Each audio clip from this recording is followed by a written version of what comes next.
নমস্কার, মৌমিতাস জার্নি চ্যানেলে আপনাদের সকলকে স্বাগত। চলে এলাম আরও একটি নতুন ভিডিও নিয়ে। আজকে আমি যে রেসিপিটি করব সেটা ছোট থেকে বড় সকলেরই ভালো লাগবে এবং পুরো রেসিপিটি দেখতে থাকুন, তাহলেই বুঝবেন রেসিপিটি কতটা হেলদি।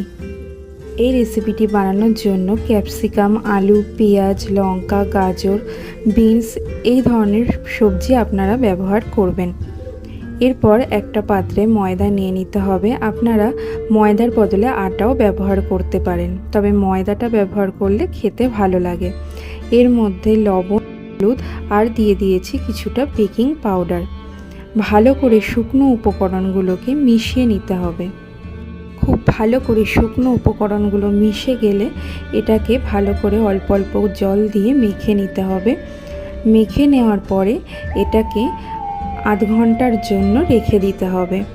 তাহলে দেখবেন এই ডোটা কিছুটা ফুলে যাবে, তার কারণ এর মধ্যে বেকিং পাউডার রয়েছে। অন্যদিকে কড়াইয়ে তেল দিয়ে এর মধ্যে দিয়ে দিতে হবে কিছুটা চিকেন কুচি। তার মধ্যে দিয়ে দিতে হবে কিছু রেগুলার মশলা যেমন লবণ, হলুদ। ভালোভাবে নাড়াচাড়া করে নিতে হবে।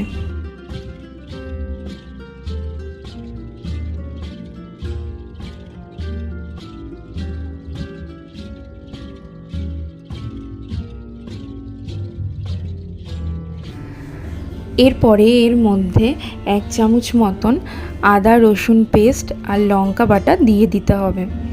এরপরে এটাকে ভালোভাবে নাড়াচাড়া করে নিয়ে নিতে হবে। যখন দেখবেন এটা ভাজা ভাজা হয়ে গেছে, এর মধ্যে কুচানো সবজিগুলোকে দিয়ে দিতে হবে।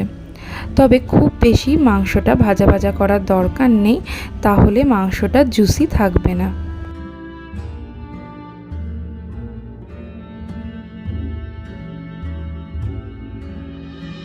সবজিগুলো আপনারা যে কোনো রকমভাবেই কাটতে পারেন, তবে এক্ষেত্রে এরকম চৌকো করে কাটলে এই সবজিগুলোকে দেখতে বেশ ভালো লাগবে এবং একটু ছোট ছোট করে কাটলে সেদ্ধটাও তাড়াতাড়ি হয়ে যাবে। ভালোভাবে মাংসটার সঙ্গে এটা মিশিয়ে নিতে হবে।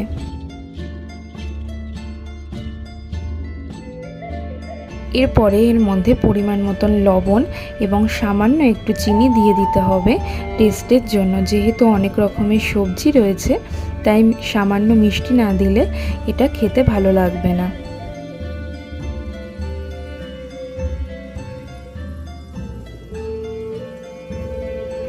অন্য একটি পাত্রে একটু দুধ আর একটা ডিম আর গোলমরিচ আর বিট লবণ দিয়ে ভালোভাবে মিশিয়ে নিতে হবে।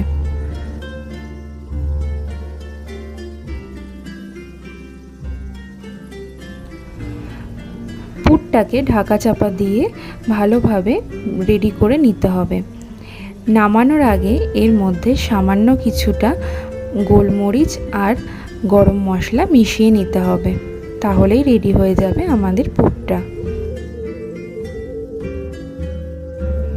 যখন পুরটা রেডি হয়ে যাবে তখন এর মধ্যে আপনারা পনিরটাকে এইভাবে দিয়ে দেবেন। পনিরটা দিয়ে দিলে এই রান্নাটা খেতে আরও ভালো লাগে।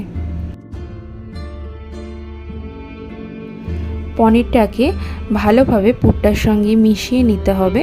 খুব বেশি রান্না করার দরকার নেই, 1 মিনিট মতন রাখলেই হয়ে যাবে।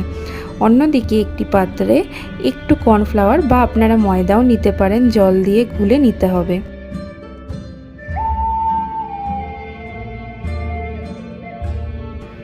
ময়দাটাকে আমি আরও একবার ভালো করে কেটে ছোট ছোট করে লেচি কেটে নেব, মানে রুটির আকৃতির করে লেচিগুলোকে কেটে নেব। খুব বেশি বড় করার দরকার নেই।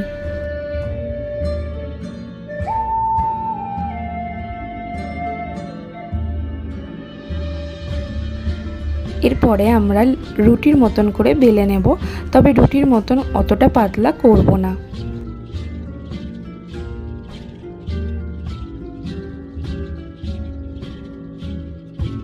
এরপর বেলা হয়ে গেলে পুরটাকে এর ভেতরে দিয়ে আমি যেইভাবে এই রুটিটার মুখগুলো বন্ধ করে দিচ্ছি সেইভাবে করে নেবেন।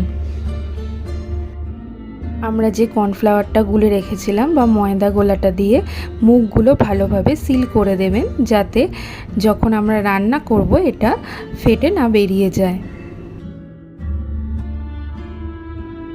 এই রকমভাবে ছুরি দিয়ে কেটে ক্রস ক্রস করে আপনারা একটার সঙ্গে একটা লাগিয়ে দেবেন, মানে এদিকে একটা দেবেন আর অন্য দিক থেকে কাটা চিহ্নের মতন আর একটা এর ওপরে লাগিয়ে দেবেন। আর যেহেতু কর্নফ্লাওয়ারের গোলাটা রয়েছে সেহেতু এটা আর খুলে যাবে না। আরও একটা করে অন্য রকমভাবে দেখাচ্ছি। আপনারা আগেরটার মতনই এইভাবে রুটিটা বেলে নিয়ে মাঝখানটাতে এটাতে পুর দিয়ে 4টে কোণা একটা একটা কোণা করে আপনারা আটকে নেবেন, ওইভাবেই ময়দা গোলা বা কর্নফ্লাওয়ার গোলা জলটা দিয়ে। এই প্রসেসটি একটু সহজ এবং তাড়াতাড়িও হয়ে যায়। মাঝখানটায় এরপরে একটু মুড়িয়ে দিয়ে এটাকে আবারও রেখে দেবেন। যখন এগুলো রেডি হয়ে যাবে তখন আমরা যে ওই ডিম আর দুধের গোলাটা করেছিলাম সেটা এইভাবে আঙুলের সাহায্যে দিয়ে দেবেন। আপনারা চাইলে এখানে ব্রাশও ইউজ করতে পারেন। এই দুধ এবং ডিমের মিশ্রণটা দিলে এটার কালারটা যেরকম গোল্ডেন আসবে সেরকম এটা খেতেও বেশ ভালো লাগবে এবং এর ওপরটা খুব একটা শুকনো হবে না। তবে এক্ষেত্রে আপনারা শুধু ডিমও দিতে পারেন, আবার শুধু দুধও দিতে পারেন। এটাকে আপনারা 10 মিনিট মতন একটা চাটুর ওপর লবণ দিয়ে থালার ওপর রেখে বেক করে নেবেন। আপনাদের আমার আজ রান্নাটা কেমন লাগলো আপনারা জানাবেন, এবং রান্নাগুলো যদি ভালো লেগে থাকে তাহলে আমার চ্যানেলটির পাশে থাকবেন এবং চ্যানেলটিকে সাবস্ক্রাইব করে দেবেন। ধন্যবাদ পুরো ভিডিওটি দেখার জন্য।